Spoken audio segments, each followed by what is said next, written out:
Hello there. So I got a couple of questions from section 3.4 involving the chain rule and stuff. So this particular question, it's historically always asked in calculus classes and things, and it can always be a little bit confusing uh, because you're not given a function and stuff, right? So, but just before we get to this one, um, let's just talk about the chain rule a little bit. Okay, so the chain rule is always used with composite functions, right? Okay, um,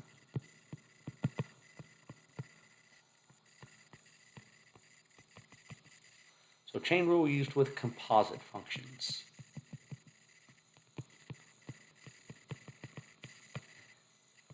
So, for example, you may have, a polynomial type thing or whatever, and it might be 2x squared plus 3 to the fourth. Okay, so the first thing is, if you remember back to an algebra class, we typically spend some time with composite functions stuff and trying to identify what I've referred to as the inside and the outside functions, right? So um, this particular function, one of the things that you look for the composite functions, of course, is what's in the parentheses, right? So this would be kind of the inside function, okay? So that would be one of them, and let's just call that h of x, okay? Just because. And then g of x is whatever function you get if you just replace that with x. So that would be x to the fourth, right? So I know this is a composite function, and this is g of f of x. Okay. G of h of x, I'm sorry. G of h of x. Another way to, of course, notation-wise, would be this. Man, I can't write stuff. Yeah. G of h of x. So, it's important to identify these. And what happens when you use the chain rule says if you have a composite function, like in this case, and I wanted to find the derivative, okay, what you do is you take the derivative of the outside function and leave the inside alone, but then you have to multiply that by the derivative of that inside piece. So in this case, say, okay, well, the derivative of g of x is 4x cubed, but then we still have to leave the inside function alone. So inside the parentheses, we're going to have 2x squared plus 3. But then we have to multiply by the derivative for h, which in this case would be 4x plus 3, right? Now I'm picking a polynomial thing here because it's just easier to see.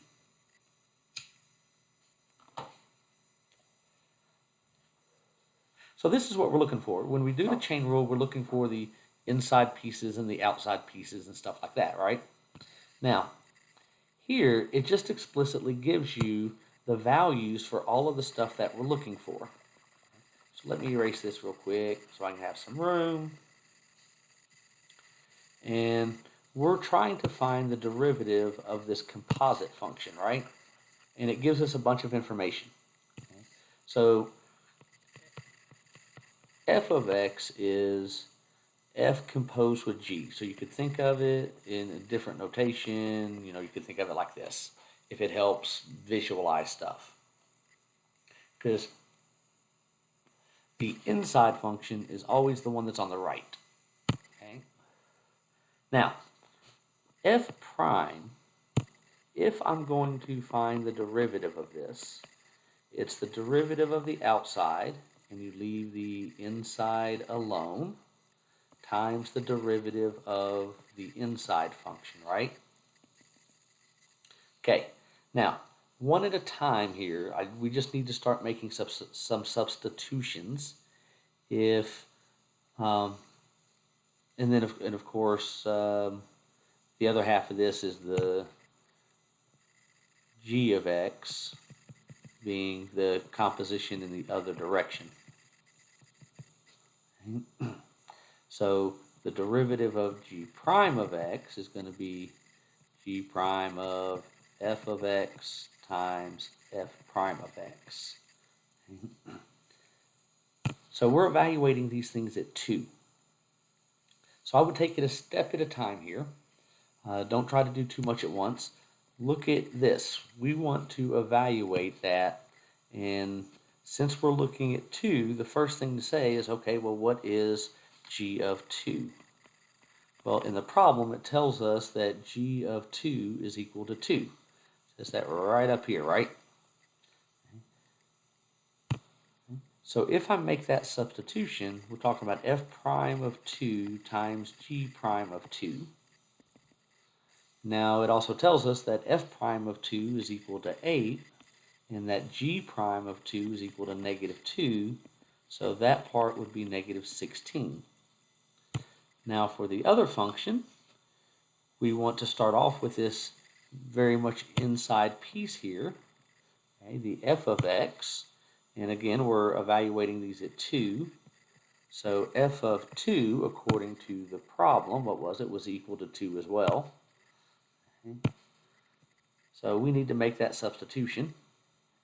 So g prime of 2, so just for my own peace of mind, do that. So g prime of 2 is going to be lowercase g of 2 because the f of x, we make that substitution.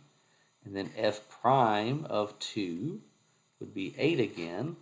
So that is, well, let's see, g prime of 2 is negative 2.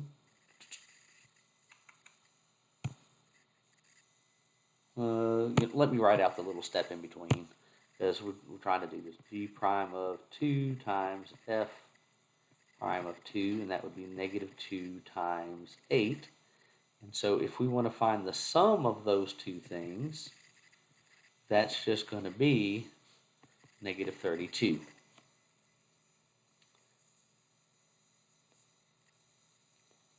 So there's that problem. I hope that helps a little bit.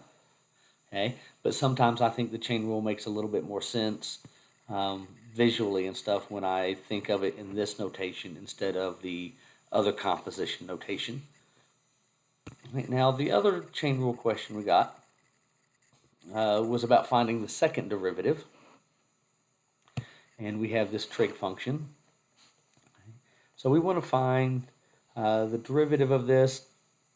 Now again, I notice we have a composite function because it's sine of t to the 6th, right? So when you're looking at these, to identify the composite function is probably one of the easiest ways. Now, it doesn't work 100% of the time, but if you see parentheses and something other than x or t or whatever the variable is inside the parentheses, there's your composite function.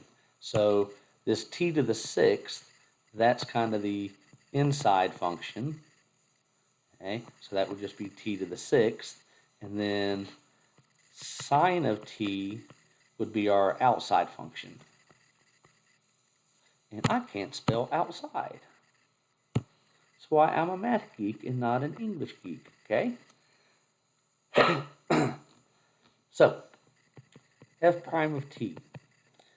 So the derivative of 6 is just 0, so I'm going to go ahead and write that down, even though I normally wouldn't do that, but I'm just trying to make sure all the little tiny steps are in there. So the derivative, if I just look at sine of t to the 6th, okay, then I want the derivative of sine of t, because that's our outside function, right? So the derivative of sine is just cosine. So we're going to have cosine, and then we leave the inside function alone. Then I would want the derivative for t to the 6th, which is just 6t to the 5th. So I've got to multiply by 6t to the 5th. So simplifying that a little bit, I'm just going to write it as 6t to the 5th times cosine of t to the 6th. So that's our first derivative. Okay. Now for the second derivative, that's a t, we need to use the product rule as well. Okay? So remember, the product rule says you take the derivative of the first factor times the second factor plus leave the first factor alone, then times the derivative of the second factor. So I'm looking at these two pieces. We have a 6t to the fifth times a cosine t to the sixth. Okay? So I'm going to take the derivative of the first factor, and the 6t to the fifth, that's going to be 30t to the fourth. Then we leave the second one alone, plus, and that really is a 6. Now we leave the first one alone, and then we need the derivative of cosine of t to the sixth. Now again, for cosine t to the sixth, that's a composite function. We need the chain rule for that. So the derivative of cosine is negative sine, and then we leave the inside part alone, times 6t to the fifth. We take the derivative of the inside function. So we're going to have 6t to the fifth times a negative 6t to the fifth cosine of t to the sixth. And I didn't give myself a lot of room, did I? 30t to the fourth cosine t to the sixth. And we're going to have a minus 36 t to the 10th, because we're just going to multiply those to simplify a little bit. All right, and then we'll have cosine t to the sixth. So I would be tempted, I would just leave it like that. We could factor out a cosine t to the sixth if you wanted to, or things like that, but I don't particularly feel that that's necessary. So we wound up using the chain rule twice on this one. Because even on that second derivative, we still had a composite function to deal with, right? And that certainly happens. So with that chain rule, just remember, you look at the outside function and think about its derivative. Okay? Write it down, and then just whatever the inside function is, that kind of stays the same. Then you multiply that by that derivative of the inside piece. All right, so I hope this helps a little bit. If you have more questions, please don't hesitate to ask.